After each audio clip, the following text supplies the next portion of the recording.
Alright, so as I said in the previous video, we're going to automate login in this video. So first of all, you need to install datakund with this command pip install datakund with an exclamation mark in the beginning, right? I have already installed datakund, so I don't need to execute this command. I'll move on to the next command, how to import. From datakund.datakund import star, I press shift enter to execute this command.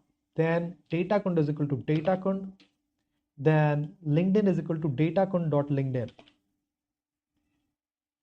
Now you can see it has opened up another browser which is controlled automatically. It is written Chrome is being controlled by an automated test software. All the LinkedIn automation is going to happen in this browser.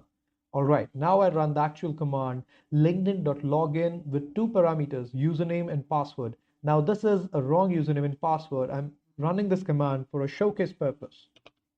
So I press shift enter to execute, and you can see it has opened up a login URL and it fills up the username and password and says it is the wrong username and password. If you fill in your right username and password, you'll be able to log in correctly. In the next video, we're going to see how to log in using cookies, and that's how we are actually going to log in. Thanks for watching.